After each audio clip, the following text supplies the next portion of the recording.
సామెతల గ్రంథము 5వ అధ్యాయము 1వ వచనము మనము చదువుకుందాము.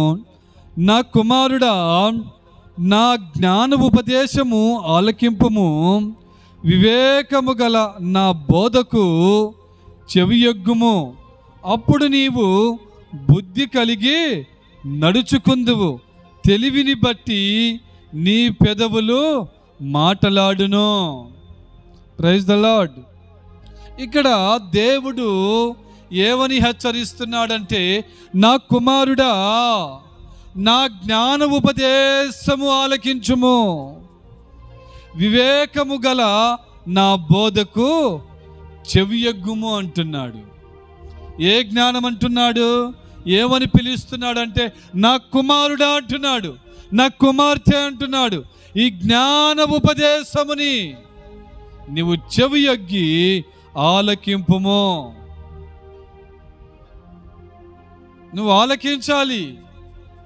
దేవుడు చెప్తున్న ఉపదేశముని నువ్వు అంగీకరించాలి. ఈ జ్ఞాన బోధ, ఈ జ్ఞాన వాక్యము నీకు ఏమి నేర్పిస్తుందంటే, వినయము నేర్పిస్తుంది, జ్ఞానము నేర్పిస్తుంది, బ్రతుకుని నేర్పిస్తుంది, సమాజంలో ఎలా జీవించాలో నేర్పిస్తుంది, కుటుంబంలో ఎలా నడవాలో నేర్పిస్తుంది, కుటుంబాన్ని ఎలా చక్కబెట్టుకోవాలో నడిపిస్తుంది. నీ జ్ఞాన వాక్యము నీ కుటుంబాన్ని చక్కబెడుతూ వస్తుంది. ఈ జ్ఞాన బోధని నీవు అంగీకరించాలి. Praise the Lord. హల్లెలూయా. ఈ జ్ఞానము ఉపదేశము నువ్వు అంగీకరించకుండా ఉండటము వలనే నీ కుటుంబంలో నీకు కొన్ని సమస్యలు ఎదురవుతా వస్తూ ఉన్నాయి. ఈ రోజున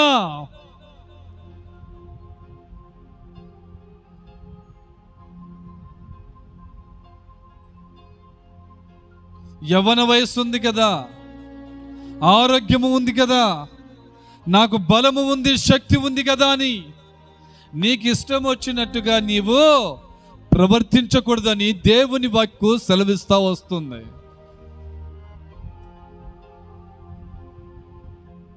దేవుని వాక్యము సెలవిస్తుంది. ఏమని సెలవిస్తుందంటే, నా కుమారుడా, నీ యవ్వన కాలమందు నీవు ఇష్టం వచ్చినట్టుగా నీవు జీవిస్తున్నావు, నీకు ఇష్టం వచ్చినట్టుగా నువ్వు ప్రవర్తిస్తున్నావు. కానీ నీకు ఇష్టం లేని చోటికి నీవు ఒక దినము వెళ్తావు. ఇష్టం లేని చోటు ఏముంది? ఎక్కడ ఉంది అంటే, ఇదిగో 6 అడుగుల గోవి. అది ఎవరైనా ఇష్టపడతాడా? 100 సంవత్సరాలు బతికినను సరే ఇంకొక 10 సంవత్సరాలు బతకాలని ఆశ.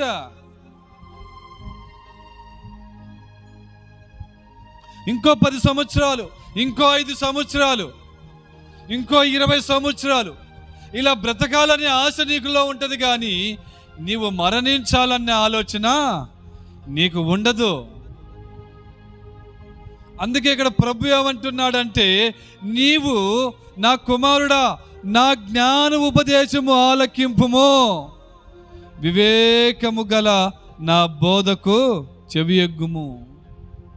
అప్పుడు నీకు బుద్ధి కలుగుద్ది, బుద్ధి వచ్చింది, జ్ఞానం వస్తుంది, సమాజంలో ఎలా ప్రవర్తించాలో తెలుస్తుంది, చిన్నవారిని గౌరవించే జ్ఞానం వస్తుంది, పెద్దవారిని విలువిచ్చే జ్ఞానము వస్తుంది. ఈ రోజున కట్టుకున్న భర్తని నువ్వు దూషిస్తున్న పరిస్థితిలో ఉన్నావేమో, నీకు ఈ వాక్యము నీలో లేదు. దైవ వాక్యము నీలో ఉంటే నీ భర్తని నువ్వు సన్మానిస్తావు, నీ భర్తని నువ్వు అంగీకరిస్తావు, నీ భర్త చెప్పిన మాటకి నువ్వు లోబడతావు. ఇదిగో నీ భర్త త్రాగుబోతాడా, తిరిగిపోతాడా, వాడు ఎలాంటి వాడైనా సరే ఆ వ్యక్తిని నువ్వు రాబట్టవచ్చును. Praise the Lord. హల్లెలూయా. నా కుమారుడా, నా జ్ఞాన ఉపదేశము ఆలకించుము అంటున్నాడు.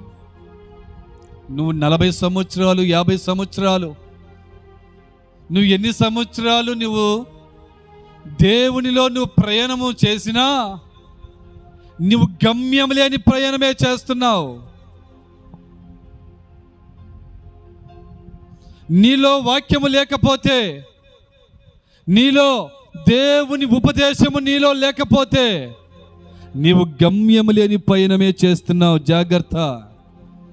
Praise the Lord. హల్లెలూయా. నువ్వు అనుకుంటుంటావు నీవు గమ్యం కలిగిన పయనమే చేస్తున్నాను అని, నేను యేసయ్య గురి యొద్దకే నడుస్తున్నానని, యేసయ్య సిలువ యొద్దకే నేను నడుస్తున్నానని నువ్వు అనుకుంటూ ఉంటావు. కానీ నీ ప్రవర్తన ఎదుటోడికి కనబడుతుంది. జాగ్రత్త. నీ బుద్ధి, నీ గుణములు ఎదుటివాడికే కనబడతాయి. Praise the lord. నీ వీపు నీకు కనబడదు, నీ ముఖము నీకు కనబడదు, ఎదుటివానికే కనపడుతుంది. Praise the Lord. హల్లెలూయా. నీ ముఖము నీవు అద్దము దగ్గరికి వెళ్ళి చూసుకుంటేనే నీ ముఖము నీకు కనబడుతుంది. కానీ నీ ముఖము అద్దము కాకుండా సమాజంలో నువ్వు తిరుగుతున్నప్పుడు నీ ముఖము ఎదుటివానికే కనబడుతుంది, ఎదుటి వ్యక్తికే కనబడుతుంది.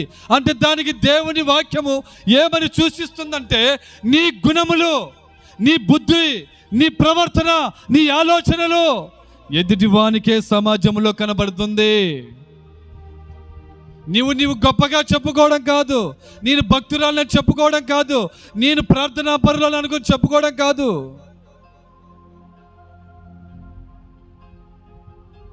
ఇదిగో